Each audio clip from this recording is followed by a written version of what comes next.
नमस्कार दोस्तों, मैं दिन पारिक स्वागत करता हूं आपका जीके बाई डीके चैनल पर। और दोस्तों, आज हम जो पढ़ने जा रहे हैं वो आज का करंट 28 अप्रैल 2021 का करंट।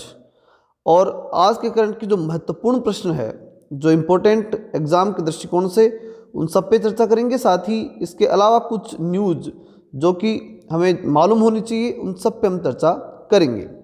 चलते हैं पहले प्रश्न की तरफ। भारत के जाइडस कैडिला हेल्थ केयर ने हाल ही में किस कोरोना वैक्सीन का उत्पादन शुरू कर दिया है? ऑप्शन अपने सामने: ZyCoV D, Covaxin, Covishield, AstraZeneca. तो काफ़ी फेमस नाम है, AstraZeneca, Covishield, Covaxin, ZyCoV D. ये सारी जो वैक्सीन हैं ये कोरोना के संबंधित है। बताइए, इनमें जाइडस कैडिला जो कंपनी है, जाइडस कैडिला हेल्थ केयर, इसके द्वारा कौन से शुरू की गई है? दोस्तों का सही उत्तर है इसका जाइकोव डी। व्याख्या देख लेते हैं। भारत में जाइडस कैडिला हेल्थ केयर ने हाल ही में जाइकोव डी कोरोना वैक्सीन का उत्पादन शुरू कर दिया है। जाइडस कैडिला हेल्थ केयर प्रतिवर्ष 240 मिलियन खुराक का उत्पादन करेगा। इस हेल्थ केयर का उद्देश्य जून से शुरू होने वाले महीने में 10 मिलियन खुराक का उत्पादन करना है। चलते हैं नेक्स्ट प्रश्न की तरफ। निम्न में से किस संगठन ने हाल ही में हेलीकॉप्टर इंजन एप्लीकेशन के लिए सिंगल क्रिस्टल ब्लेड विकसित किया है? वर्ल्ड बैंक, विश्व स्वास्थ्य संगठन, रक्षा अनुसंधान और विकास संगठन, इसरो। बताइए प्रश्न क्या है, समझिएगा। हेलीकॉप्टर इंजन एप्लीकेशन और उसके लिए सिंगल क्रिस्टल ब्लेड तो विकसित क्या की गई है? सिंगल क्रिस्टल ब्लेड डेवलप की गई है, हेलीकॉप्टर इंजन एप्लीकेशन के लिए की गई है। किसने की? वर्ल्ड बैंक, विश्व स्वास्थ्य संगठन, रक्षा अनुसंधान और विकास संगठन, इसरो। बताइए। देखिए दोस्तों, वर्ल्ड बैंक जो है उसका काम बैंकिंग के संबंध में है, विश्व स्वास्थ्य संगठन का कार्य स्वास्थ्य के संबंध में है, इसरो का कार्य अंतरिक्ष के संबंध में है।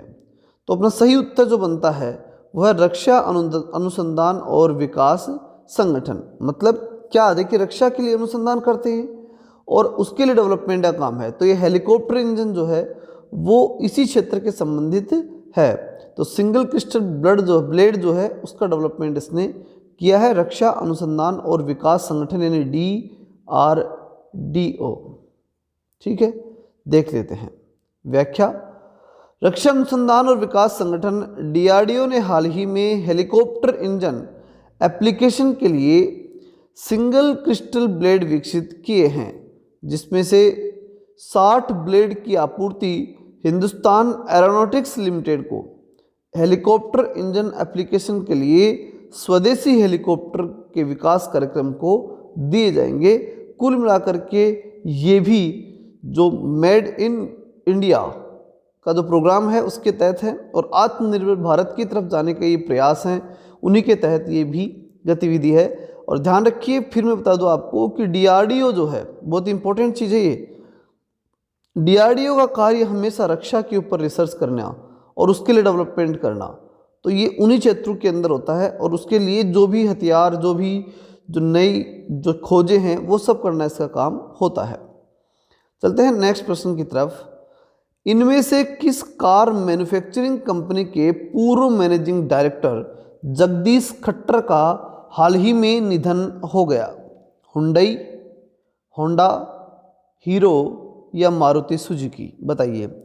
जगदीश खट्टर जो हैं वो किस कंपनी के मैनेजिंग डायरेक्टर थे? मैन्युफैक्चरिंग कंपनी है ये, मैंने कुछ बनाती है, तो कार बनाती है निश्चित रूप से, और मैनेजिंग डायरेक्टर थे इसके। बताइए। तो सही उत्तर है इसका मारुति सुजुकी। व्याख्या देख लेते हैं। भारत की सबसे बड़ी car manufacturing company Maruti Suzuki पूर्व मैनेजिंग डायरेक्टर जगदीश खट्टर का हाल ही में 78 साल की उम्र में निधन हो गया। वे 1993 से 2007 तक मारुति के साथ जुड़े रहे। वे 1993 में पहली बार कंपनी के मार्केटिंग डायरेक्टर के रूप में शामिल हुए थे और फिर धीरे धीरे मैनेजिंग डायरेक्टर तक ये पहुंच गए। कुल मिलाकर के बहुत फेमस व्यक्ति थे जिन्होंने मारुति को एक नया नाम भी दिलवाया। अगले प्रश्न की तरफ चलते हैं। ऑस्ट्रेलियाई टीम के उप कप्तान पैट कमिंस ने हाल ही में पीएम केयर फंड में कितने हजार डॉलर डोनेट किए हैं? तो देखिए बात यहाँ ये ऑस्ट्रेलियाई टीम के उप कप्तान हैं पैट केमिंग, नाम इनका पैट केमिंग, ठीक है, याद रखिएगा पैट केमिंग। और इन्होंने क्या किया है कि पीएम केयर फंड है ना, उसमें पैसे डोनेट किए हैं। और डोनेट करने का मकसद ये हाल ही में जो ऑक्सीजन की प्रॉब्लम चल रही है उसको ध्यान रखते हुए उन्होंने डोनेट किए हैं। तो कितने किए? $10,000, $20,000, $30,000 या $50,000? बताइए। तो इसका सही उत्तर है $50,000। ऑस्ट्रेलिया टीम के उपकप्तान और कोलकाता नाइट राइडर्स के तेज गेंदबाज पैट कमिंग ने हाल ही में भारत में कोरोना से लड़ने के लिए पीएम केयर फंड में $50,000 डोनेट किए हैं। उन्होंने यह पैसे खासतौर पर भारत में अस्पतालों में ऑक्सीजन की जो सप्लाई है उसको दुरुस्त करने के लिए ऐसा किया है। तो ये बात मैंने स्पष्ट कर दी है। उद्देश्य आपको ध्यान रखना है, ऑक्सीजन की सप्लाई की जो पूर्ति है उसके लिए उन्होंने पैसे दिए, $50,000 डोनेट किए हैं। ऑस्ट्रेलिया के उप कप्तान रहे हैं, नाम है इनका पैट कमिंस। चलते हैं अगले प्रश्न की तरफ। अगला और आज का महत्वपूर्ण प्रश्न, भारत और किस देश की नौसेना के बीच हाल ही में अरब सागर में 3 दिवसीय युद्धाभ्यास का आयोजन किया गया है? स्पेन, वियतनाम, ऑस्ट्रेलिया या फिर फ्रांस? बताइए। तो दोस्तों अभी हाल ही में फ्रांस के साथ युद्धाभ्यास चल रहा है, अरब सागर में चल रहा है। बहुत ही महत्वपूर्ण युद्धाभ्यास है, 3 दिवसीय युद्धाभ्यास है। और इस युद्धाभ्यास जो है उसका नाम क्या है और उसकी जो महत्वपूर्ण व्याख्या क्या है उस पर हम चर्चा कर लेते हैं। भारत और फ्रांस की नौसेनाओं के बीच हाल ही में अरब सागर में 3 दिवसीय युद्धाभ्यास आयोजित किया गया है। यह युद्धाभ्यास वरुणा अभ्यास का 19वां संस्करण है। ध्यान रखिए, भारत और फ्रांस के बीच जो नौसैनिक युद्धाभ्यास होता है वो उसका नाम है वरुण अभ्यास। तो वरुणा, और इसका कौन संस्करण था? ये 19वां संस्करण। कहाँ है? हिंद प्रशांत क्षेत्र के अंदर ये होता है। समुद्री सुरक्षा को बढ़ावा देने के उद्देश्य से है। ध्यान रखिएगा, न केवल हिंद महासागर बल्कि प्रशांत महासागर में भी सुरक्षा के लिए हिंद और प्रशांत क्षेत्र जो पूरा क्षेत्र है इसके द्वारा भारत की, फ्रांस की किस प्रकार से सुरक्षा हो सकती है, किस प्रकार वहाँ पर जो है अगर युद्ध का एनवायरनमेंट बनता है तो किस प्रकार से एक बढ़िया दोनों मिलकर के और उस समस्या का समाधान कर पाएँ, इस प्रकार का युद्धाभ्यास भारत फ्रांस के बीच होता है। और इसका 19वां संस्करण था। ध्यान रखिएगा, किसका? वरुण अभ्यास का। वरुण अभ्यास क्या है? भारत और फ्रांस के बीच होने वाला नौसैनिक युद्धाभ्यास। चलते हैं अगले प्रश्न की तरफ। भूटान के में दत्तक परियोजना, दंतक है इसका नाम, ध्यान रखिएगा, दंतक परियोजना ने हाल ही में कितने वर्ष पूरे कर लिए हैं? 40 वर्ष, 50 वर्ष, 60 वर्ष या फिर 70 वर्ष? तो सही उत्तर इसका 60 वर्ष। व्याख्या देख लेते हैं इसकी। व्याख्या की अगर हम बात करें तो भूटान में दंतक परियोजना ने हाल ही में 60 वर्ष पूरे कर लिए हैं।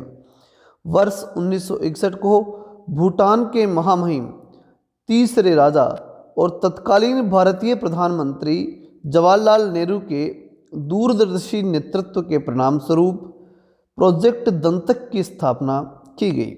इस परियोजना ने 1968 में समद्रुप जोंगखर को त्रासी गंग से जोड़ने वाली सड़क को पूरा किया है। ठीक है, तो इस परियोजना में क्या था, कौन सी परियोजना थी? तो दंतक परियोजना इसका नाम था। और इस परियोजना में था क्या कि 1968 में शुरू की गई। ये एक प्रकार से 61 में शुरू हो गई थी, लेकिन 68 में समद्रुप जोंगखर को त्रासीगंग से जोड़ने वाली ये सड़क परियोजना है और उसको पूरा किया गया था। ये परियोजना चली और 60 वर्ष पूरे कर लिए उस परियोजना ने। वो उस समय हो चुकी थी, मतलब 61 से स्टार्ट होकर के और 68 के अंदर ये पूरी हो भी चुकी थी। लेकिन उस चीज़ को आज कितने वर्ष हो गए? 60 वर्ष हो गए, क्योंकि बहुत महत्वपूर्ण थी। भूटान और भारत के संबंधों के बीच में एक बहुत महत्वपूर्ण आयाम जो है वो स्थापित किया था इसने।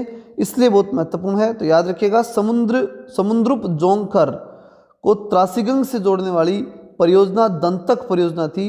भारत भूटान संबंधों के लिए बड़ी महत्वपूर्ण परियोजना थी, इसलिए हम इसे ध्यान में रखते हैं और इसलिए महत्वपूर्ण प्रश्न बनाया गया है। अगला प्रश्न चलते हैं अपन, निम्न में से किस देश ने हाल ही में जॉनसन एंड जॉनसन की सिंगल डोज वैक्सीन पर लगाई गई जो रोक है उसे हटा लिया है। जॉनसन एंड जॉनसन एक कंपनी है, ये आप अच्छी तरह जानते हैं, और इस कंपनी ने एक कोरोना के लिए एक सिंगल डोज वैक्सीन, मतलब अमूमन कोरोना के लिए 2 वैक्सीन लगाई जाती हैं अधिकांश कंपनियों के द्वारा, लेकिन जॉनसन एंड जॉनसन कंपनी की जो वैक्सीन है उसमें एक ही डोज लगाना पड़ता है। तब ऐसे के अंदर उसके कुछ से प्रॉब्लम्स आई, खून में थक्का जमने की शिकायत आई, तो अमेरिका ने इस पर एक बार रोक लगा दी थी, लेकिन अभी रोक वापस से हटा ली गई है। उसमें सुधार हुआ होगा, उसके बाद उसे हटाएगी। तो ये रोक किसने हटाई है? निश्चित रूप से मैंने बताया भी, अमेरिका ने ये रोक हटाई है। देख लेते हैं इसकी व्याख्या। अमेरिका ने हाल ही में जॉनसन एंड जॉनसन की सिंगल डोज वैक्सीन पर रोक लगाई ही रोक को हटा लिया है। जॉनसन एंड जॉनसन की वैक्सीन की वजह से खून में थक्का जमने की जो है प्रॉब्लम सामने आई थी। अमेरिका और दक्षिण अफ्रीका में इसके इस्तेमाल पर रोक लगा दी गई थी। अमेरिका के साथ साथ साउथ अफ्रीका में भी रोक लगाई गई थी। अब ये वैक्सीन मई के अंत तक संभवतः है भारत में भी उपलब्ध हो जाएगी।